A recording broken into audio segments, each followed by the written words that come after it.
Hello friend, मैं नीना आप सभी का स्वागत करती हूँ आपके अपने यूट्यूब चैनल नीना एजुकेशन में। आज की क्लास में मैं आप लोगों को बताने वाली हूँ मांझी शासन व्यवस्था।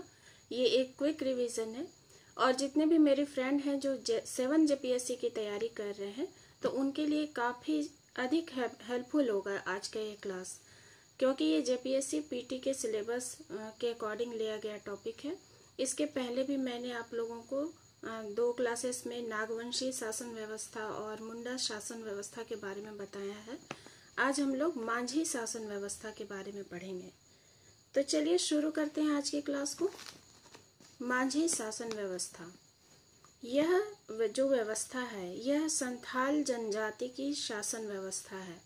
संथाल जनजाति की शासन व्यवस्था ही मांझी शासन व्यवस्था कहलाती है। झारखंड में संथालों का मुख्य निवास स्थान संथाल परगना है। हम सभी जानते हैं संथाल परगना का क्षेत्र संथाल जनजाति के लिए मुख्य निवास स्थान है। ये काफी समय तक पश्चिम बंगाल में रहे। अब संथाल जनजाति जो है ये काफी लंबे समय तक पश्चिम बंगाल में रहते थे, जहां इन्हें सावतार कहा जाता था। अब पश्चिम बंगाल में जब संथाल जनजाति रहती थी तो वहां पर इन्हें क्या कहा जाता था, तो सावतार। बाद में ये झारखंड के क्षेत्र में आए थे। संथालों ने मांझी शासन व्यवस्था सौरिया पहाड़िया जनजाति से ग्रहण की है। पहले यहाँ जो सौरिया पहाड़िया जनजाति थी, जो मुख्य रूप से सबसे पुरानी जनजाति थी इस क्षेत्र में, तो उनसे ही इन्होंने ग्रहण की है। कुछ संघर्ष हुए, उसके बाद ये यहाँ पर बस गए। अब हम लोग इनकी पूरी व्यवस्था को समझते हैं कि किस प्रकार से एक पंचायत है। जो मांझी शासन व्यवस्था है इसका एक क्रम क्या है, इसे हम लोग देखते हैं। तो सबसे पहले ये जो व्यवस्था है ये कैसे चलती है, तो गांव में एक पंचायत होती है। उस पंचायत में जो मुखिया होते हैं उन्हें मांझी कहा जाता है।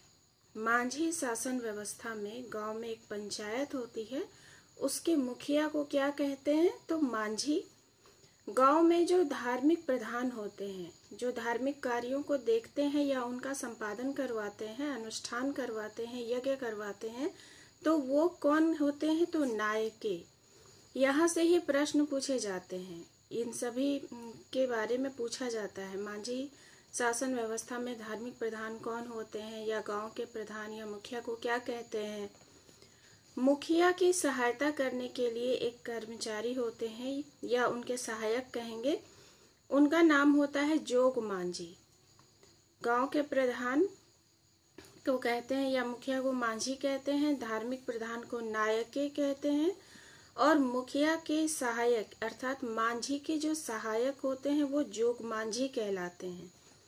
मुखिया की अनुपस्थिति में कार्यवाहक जो होते हैं, जो मुखिया के अनुपस्थिति में कार्य करते हैं, वो प्रामाणिक कहे जाते हैं। तो प्रामाणिक कौन होता है, तो मुखिया के अनुपस्थिति में कार्य करने वाला जो व्यक्ति होता है, या कार्यवाहक मुखिया भी कहेंगे इसे। गांव में जो संदेशवाहक होता है, संदेशवाहक क्या करते हैं कि गांव में जो अलग अलग प्रकार के अनुष्ठान हुए, पर्व हुए, या फिर किसी प्रकार का संदेश है, या फिर अगर एकत्रित करने का कोई कार्यक्रम है लोगों को, अखड़ा या जो पंचायत जहाँ लगती है वहां पर, तो ऐसा कोई भी संदेश जो मुखिया की तरफ से गांव वालों के लिए होता है, या फिर कोई बड़ा संदेश होता है जो गांव वालों को देना होता है या एकत्रित करना होता है, तो ये एक संदेश वाहक होता है जो पूरे गांव में घूमकर इसके बारे में घोषणा करता है। उन्हें क्या कहते हैं, तो गुड़ैत कहते हैं।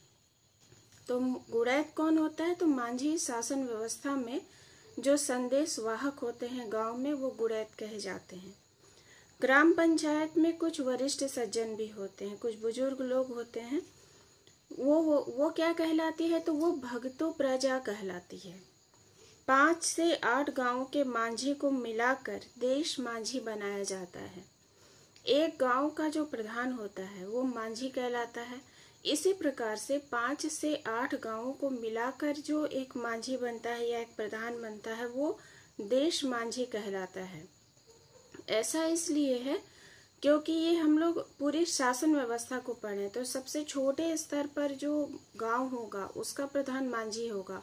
अब अनेक छोटे छोटे गांव जैसे 5 से 8 गांवों को मिलाकर जो मांझी बनता है वो देश मांझी कहलाता है। इसी प्रकार से 15 से 20 गांवों को जब मिला करके एक प्रधान बनता है तो वो एक परगना कहलाता है। मतलब मांझी शासन व्यवस्था में 15 से 20 गांव जब मिलते हैं तो वो परगना कहलाते हैं, और परगना का जो प्रधान होता है वो परगनैत कहलाता है। तो इस प्रकार से हम लोगों ने क्रम में समझा। तो मांझी क्या होता है? गांव का प्रधान होता है, उसे न्यायिक और प्रशासनिक अधिकार होते हैं। जितने भी गांव के न्यायिक और प्रशासनिक काम होंगे वो करने का अधिकार मांझी का होता है। वह ग्राम सभा बुलाते हैं, वह विभिन्न प्रकार के जो झगड़े होते हैं गांव में, आपसी झगड़े होते हैं, लोग एक दूसरे के साथ अगर किसी तरह की कहासुनी हो गई, कोई विवाद हो गया तो उनका निपटारा करते हैं। लगान वसूली, विवाह की अनुमति, इस प्रकार से जो ग्रामीण क्षेत्र में गांव के अंदर के जो छोटे बड़े फैसले होते हैं वो मांझी करते हैं। इसी प्रकार से जोग मांझी के बारे में हम लोग देखें तो समाज के लोगों के आचरण पर नजर रखता है। जोग मांझी जो होता है वो लोगों के आचरण पर नजर रखता है कि कोई भी व्यक्ति गलत प्रकार से आचरण नहीं करे, किसी प्रकार का ऐसा काम नहीं करे जिससे समाज पर बुरा असर पड़े। वैवाहिक समस्याओं को सुलझाता है। जन्म और विवाह के अवसर पर इससे सलाह ली जाती है। तो ये जोग मांझी का काम है। प्रामाणिक क्या करते हैं? तो मांझी की अनुपस्थिति में कार्य करते हैं। गुड़त संदेश वाहक का कार्य करते हैं। ग्राम सभा या उत्सव की सूचना गांव वालों तक पहुंचाते हैं, या किसी भी प्रकार की सूचना गांव वालों तक पहुंचाते हैं। भक्तों प्रजा क्या होती है? तो झगड़ों के जब निर्णय होते हैं उनमें विचार विमर्श करने वाले जो वरिष्ठ सज्जन होते हैं वही भक्तों प्रजा कहलाती है। मांझी हत्या जैसे अपराध को छोड़कर सभी मामलों को देखता है। मांझी जो होते हैं, जैसा कि मैंने पहले भी बताया, वो सभी प्रकार के प्रशासनिक न्यायिक कार्यों को देखते हैं। लेकिन एक हत्या का मामला जब आता है गांव में तब वो कुछ नहीं कर सकते, तब वो पुलिस के हाथों में चले जाते हैं। ये हत्या का मामला पुलिस के हाथों में होता है। इसी प्रकार से देश मांझी के बारे में जाने तो ये 5 से 8 गांवों का मांझी को कहा जाता है देश मांझी। जिन मामलों का निपटारा मांझी नहीं कर सकते उन मामलों को देश मांझी के पास भेजा जाता है। जैसे कि गांव के अंदर का विवाद मांझी देखते हैं, लेकिन जब 2 गांवों के बीच का विवाद होगा तो अब वो फैसला देश मांझी करते हैं। परगनैत इसी प्रकार से 15 से 20 गांवों को मिलाकर परगना बनता है, और परगना का जो प्रधान होता है वो परगनैत कहलाता है। उनके पास भी इसी प्रकार से अलग अलग गांवों के संबंध में विवाद आते हैं तो वो निपटारा करते हैं। परगनैत को बिटलाहा का अधिकार है। परगनैत सर्वश्रेष्ठ व्यवस्था में शीर्ष पर होते हैं। बिटलाहा एक ऐसी व्यवस्था है जिसमें व्यक्ति को सामाजिक बहिष्कार का दंड दिया जाता है, उसे संपूर्ण समाज से बाहर कर दिया जाता है, बहिष्कृत कर दिया जाता है। तो ये जो अधिकार है किसी को बिटलाहा की सजा देने का, ये परगनैत के ही पास है, अन्यथा मांझी या देश मांझी ऐसा नहीं कर सकते। विभिन्न गांवों के मध्य झगड़ों का निपटान देश मांझी करते हैं, ये उनका कार्य है। बिटलाहा के बारे में मैंने बताया तो ये संथाल जनजाति की सबसे कड़ी सजा के रूप में इसे देखा जाता है, जिसमें गांव से बहिष्कृत करने का प्रावधान है। शादी विवाह के मामलों में जोग मांझी ही निर्णय देते हैं। धार्मिक अपराधों के मामले में नायिके निर्णय देते हैं या वो दंड देते हैं, क्योंकि जो धार्मिक प्रधान होते हैं वो क्या कहलाते हैं? नायिके। इसी प्रकार से विभिन्न जो पूजा पाठ या दोष सिद्धि की जो व्यवस्था है वो नायिके ही देखते हैं।